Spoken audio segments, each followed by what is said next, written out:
আমার বন্ধু সাগর ইদানিং শেয়ার বাজারে ট্রেডিং নাকি শুরু করছে। এটা নিয়ে আবার কথা হইতেছিল আজকে আমার বন্ধু হাসানের সাথে। ওরা আমার খুব ডাইহার্ট বন্ধু, ওদের যারা আমাদেরকে চিনেন তিনজনকে খুব ভালো করে, তারা জানেন আমরা খুব কাছের বন্ধু। তো আমার বন্ধু সাগর ইদানিং সে নর্থ সাউথ ইউনিভার্সিটির ছাত্র, সে ইদানিং হচ্ছে যে শেয়ার বাজারে ট্রেডিং শুরু করছে। হাসানের সাথে যখন এই বিষয়ে কথা হইতেছিল, যে আমি বলছি বর্তমান শেয়ার বাজারের যে অবস্থা, এর চেয়ে তো ব্যাংকে টাকা রাখা আরও বাংলাদেশে সেফ। কারণ শেয়ারের কি হয় না হয়, টাকা পয়সা থাকে না না থাকে। অ্যান্ড যদিও as a business background student আমার এই কথাটা বলা উচিত হয় না, আমি বুঝতে পারতেছি। তো আমার বন্ধু হাসান তখন উত্তর দিল, একটা সুন্দর উত্তর দিছে যে ব্যাংকের টাকাটা সুদের টাকা, এটা ক্লিন হারাম। তো শেয়ার বাজারের টাকা কি হারাম নাকি? তো আমারও মাথায় একটা চিন্তা আসলো, আসলে তো শেয়ার বাজারের টাকা কি হারাম নাকি। দেখি একটু খোঁজ খবর নিয়ে ঘেটে ঘুটে অনলাইনে অফলাইনে কি কি আছে। যদি আমরা তো জানি ইসলামে সুদ টোটালি হারাম, তাহলে কনভেনশনাল ব্যাঙ্কিং সিস্টেমে যদি ফ্রি রেটেড কোনো ইন্টারেস্ট রেট থাকে তাহলে এটা হারাম, সোজা কথা হলো এটা। তো যেহেতু কনভেনশনাল ব্যাঙ্কগুলো সরাসরি হচ্ছে যে একটা ফিক্সড রেটে ইন্টারেস্ট রেট দেয়, তাহলে এটা টাকাটা হারাম, ঠিক আছে, এটা বুঝলাম। তো ফাইন্যান্সিয়াল ইনস্টিটিউশনগুলো, অর্থাৎ যেগুলো শেয়ার বাজারে ট্রেডিং করে আর কি, মানে যেসব কোম্পানির শেয়ার বাংলাদেশের ডিএসসি সিএসসি যেগুলো আছে এগুলোতে বিক্রি হয়, তো এইসবের শেয়ার কেনাটা কতটুকু হালাল না হারাম এটা একটু খোঁজখবর নিতে গিয়ে দেখলাম। সো এইখানে ওরা একটা প্রি কন্ডিশন দিল যে ইসলামে সবচেয়ে বড় কন্ডিশনটা হচ্ছে সুদের বিনিময়ে যেসব কোম্পানি করে, অর্থাৎ যেসব কোম্পানি সুদের বিনিময়ে ঋণ নেয় অথবা সুদের বিনিময়ে ঋণ দেয়, তাদের কোনো শেয়ার ক্রয় করা যাবে না। কারণ তাদের মুনাফার মধ্যে কি আছে? তাদের মুনাফার মধ্যে হচ্ছে সুদের অংশ আছে। এখন তাদের মুনাফার মধ্যে যদি সুদের অংশ থাকে, এখন আমরা শেয়ার কিনি কেন? শেয়ার কিনি হচ্ছে যে একটা লাভের আশায়, লভ্যাংশের আশায়। ইংলিশে আমরা এটার নাম দিচ্ছি ডিভিডেন্ড। তো ডিভিডেন্ড পাইতে হলে কী করতে হবে? ডিভিডেন্ড পাইতে হলে কোম্পানি শেয়ার কিনতে হবে। শেয়ার কিনলে তো আপনার কি দিবে? ডিভিডেন্ড দিবে। এখন কত হচ্ছে ডিভিডেন্ড তারা দিবে, তারা ডিভিডেন্ড কোত্থেকে দিবে? তারা তো তাদের যে ব্যয়গুলো আছে, তারা তো সুদের বিনিময়ে তারা ঋণ নিছে, ঋণ নিয়ে সে টাকা দিয়ে তারা ব্যবসা পরিচালনা করছে। তার মানে এখন যদি কোনো কোম্পানির শেয়ার লিগ্যাল হইতে হয়, ইসলামে হালাল হইতে হয়, তাহলে সে কোম্পানিকে কী হইতে হবে? সেই কোম্পানিকে হচ্ছে ইসলামী শরিয়া মেনে ব্যবসায় করে এরকম কোনো কোম্পানি হইতে হবে। সো বাংলাদেশে এরকম কিছু কোম্পানির মধ্যে আমরা জানতাম কি, আমাদের ব্যাংকিং সেক্টরে কিছু ব্যাংক ছিল যেগুলো ইসলামী ব্যাংক, ওরা ওদের নাম দিচ্ছে ইসলামী ব্যাংক, এবং ওরা হচ্ছে যে বলতেছে মুদারাবা বেসিসে তারা বিজনেস করবে, সুকুক বন্ড দিয়ে তারা হচ্ছে জনগণের আমানত তারা সংগ্রহ করবে, বন্ড বেচবে মানুষের কাছে। তো এইভাবে তারা হচ্ছে ইসলামী আইনগুলো মেনে তারা ব্যাংকিং সেক্টরটা চালাবে, ঠিক আছে, ফাইন। কিন্তু দেখা গেল কী হলো, আমাদের দেশে বর্তমানে সবচেয়ে খারাপ অবস্থা যেটা আছে সেটা হচ্ছে, আমরা রেগুলারই পত্রিকা করলে গতকালকে না পরশু দিন আমি একটা ব্লগ বানাইছিলাম ফাইন্যান্সিয়াল এক্সপ্রেস পত্রিকা নিয়ে।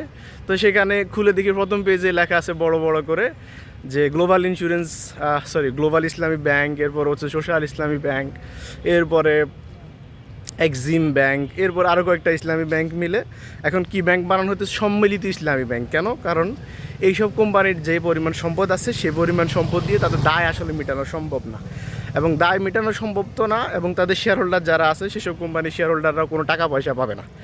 এখন আমার কথা হচ্ছে, তাহলে শেয়ার বাজারে বিনিয়োগ করতে হলে আমাকে সেই সব কোম্পানিতে শেয়ার কিনতে হবে যাদের কোনো সুদ রিলেটেড কোনো লেনদেন নাই। কীরকম? মানে তারা ব্যাংক থেকে কোনো ঋণ নেয় না সুদের বিনিময়ে, এবং তারা হচ্ছে যেটাকে আমরা ইনভেস্টমেন্ট বলি আর কি, বিভিন্ন বন্ডে ইনভেস্টমেন্ট অথবা হচ্ছে যে বিভিন্ন ব্যাংকের ফান্ডে ইনভেস্টমেন্ট, যেটা মোট কথা যেটা থেকে ফিক্সড কোনো সুদ আসবে। কারণ বন্ডটাও কিন্তু ইসলামে হারাম, কারণ আমরা যদি বন্ডের মধ্যে কুপন ইন্টারেস্ট রেট একটা ইস্যু আছে। কুপন মানে হচ্ছে একটা নির্দিষ্ট মেয়াদ শেষে, 1 বছর শেষে হোক, 1 মাস শেষে, 6 মাস শেষে হোক, তাদেরকে কী দেওয়া হয়? একটা নির্দিষ্ট সুদ দেওয়া হবে। সোজা কথা হচ্ছে সুদ কনসেপ্টটা কীরকম? সুদ কনসেপ্টটা হচ্ছে ফ্রি ফিক্সড কোনো হচ্ছে ইন্টারেস্ট রেট থাকলে সেটা সুদ। সোজা কথা হল ইসলামে এটা। তার মানে যেসব কনভেনশনাল কোম্পানিগুলো আছে, মানে বাংলাদেশে বড় বড় কোম্পানি আসলে যা আছে, সবাই ওই সুদের বিনিময়ে হয়তো ঋণ নিতে হয়, এবং হচ্ছে যে তাদের ইনকামের অথবা তাদের ফান্ডের একটা অংশ, অতিরিক্ত অংশ তারা আসলে ফাইন্যান্সে আমরা যেটা পড়ি আর কি, তারা লবণা মুনাফা নীতিতে আমরা যেটা পড়ি যে তাদের ক্যাশ অ্যাকাউন্টের একটা অংশ তারা কী করবে, তারা হচ্ছে যে বিভিন্ন ব্যাংকের হোক আর ফাইন্যান্সিয়াল ইনস্টিটিউশনগুলোতে তারা সুদের বিনিময়ে কী করে রাখবে? জমা দিয়ে রাখবে। তার মানে সেখান থেকে তাদের সুদ আসবে, সোজা কথা হলো এটা। আর তারা যে ডিভিডেন্ডটা দিবে, যে ইন্টারেস্টটা দিবে, তার মানে সেটার মধ্যে সুদ ইনক্লুডেড আছে। তার মানে বোঝাই যাচ্ছে বাংলাদেশের যদি সাধারণ কোম্পানিগুলো হয়, যেগুলো ইসলামী বেসিসে যারা ইসলামী বেসিসে বিজনেস চালায় না, তাদের শেয়ার কেনা যাবে না, সোজা কথা হচ্ছে এটা। তাদের কাদের কেনা যাবে? কেনা যাবে হচ্ছে সেসব ইসলামী কোম্পানির যারা হচ্ছে কোনো সুদ রিলেটেড, কোনো লেনদেনের রিলেটেড নাই, অর্থাৎ কোথাও থেকে সুদের বিনিময়ে ঋণও নেয় না এবং কোথাও ব্যাংকে টাকাও জমা রাখে না, সেসব কোম্পানির কী করতে হবে, শেয়ার কিনতে হবে। কিন্তু দুর্ভাগ্যজনক হলেও সত্য, বাংলাদেশে এরকম যে কয়েকটা ব্যাংক ছিল ইসলামী, সরাসরি যে মেন ইসলামী ব্যাংকটা আছে ওইটা ছাড়া, সোশ্যাল ইসলামী ব্যাংকের কথাই বলি, আর হচ্ছে যে গ্লোবাল ইসলামী ব্যাংকের কথাই বলি, আর হচ্ছে যে এক্সিম ব্যাংকের কথাই বলি, বা যে কয়েকটা ব্যাংক ছিল, অথবা ইন্স্যুরেন্স কোম্পানির মধ্যে সবচেয়ে ভালো যে ইন্স্যুরেন্স কোম্পানিটা ছিল একটা সময় ফার ইস্ট কোম্পানি, সেই ফার ইস্টের শেয়ারও যারা কিনছে তারাও মোটামুটি এখন ধরার মধ্যে আছে। তো এই হচ্ছে শেয়ার বাজারের অবস্থা আর কি। ও আচ্ছা হ্যাঁ, আরেকটা কথা বলতাম যে কোম্পানিগুলো আসলে কেন, কনভেনশনাল কোম্পানিগুলো আর কি, আমাদের দেশে সাধারণ যে কোম্পানিগুলো আছে, বড় বড় কোম্পানিগুলো আছে, এখন এরা কেন সুদের বিনিময়ে আসলে ঋণ নিবে? উত্তর হচ্ছে এরা অবশ্যই সুদের বিনিময়ে ঋণ নিবে, কারণ ঋণের টাকাটা তারা সুন্দর মতো খাটায়া, বাংলাদেশি বিজনেসের সবচেয়ে কোর পলিসি যেটা আর কি, ঋণের টাকাটা খাটায়া তারা মুনাফা করে নিবে, এবং ঋণ যেটা পরিশোধ করতে হয় ঋণের বিনিময়ে, সেই ঋণের বিনিময়ে আবার কোনো ট্যাক্স নাই। সুতরাং ট্যাক্স মৌকুব পাওয়ার জন্যই তারা হচ্ছে ঋণ নিবে, হ্যাঁ, এবং সুদের বিনিময়ে ঋণ নিবে। সুতরাং শেয়ার বাজারে ইনভেস্টমেন্ট করতে হলেও হিসাব নিকাশ আছে। শেয়ার বাজারে ইনভেস্টমেন্ট ডিরেক্ট হালাল হচ্ছে ফতুয়া দিয়ে দেওয়ার কোনো সিস্টেম নাই। ওই ব্যাংকে টাকা রাখাটা যেরকম হারাম, শেয়ার বাজারেও হিসাব নিকাশ করে, ওই যে হয় না টাঙ্গাইলে জিয়ান লট খেলো, হিয়ান নোয়াখালী একটা বাসা আছে, হিসাব নিকাশ করে দেখা যাবে কি যারাই হচ্ছে সুদের সাথে রিলেটেড তাদের ব্যবসায় ইসলামে হারাম, ঠিক আছে? সুতরাং শেয়ার বাজারে ইনভেস্টমেন্ট করলেই এটা হালাল হয়ে যাবে এরকম কোনো কনসেপ্ট নাই। এটা হলো কথা আর কি। যাক, যতটুকু জানলাম বুঝলাম দেখলাম, অবশ্য আমার জ্ঞান সীমিত আছে, পরিধি আছে, বাট স্টিল এটা নিয়ে পড়াশোনা করতেছি বা শিখতেছি, ভালো লাগতেছে। এগুলো হচ্ছে ইন্টারেস্টিং কনসেপ্ট তো, আর এগুলো হচ্ছে রিয়েল লাইফ এক্সপেরিমেন্ট, মানে দেখা যায় চোখের সামনে ঘটতেছে, যেহেতু প্রতিষ্ঠানগুলোই দেখতেছি, বা আমাদের আবার পত্রিকা আছে, আমি আবার ইংলিশ পত্রিকা পড়ি মাঝে মধ্যে, হ্যাঁ, এটা নিয়ে একটা ব্লগ বানাইছি কয়েকদিন আগে।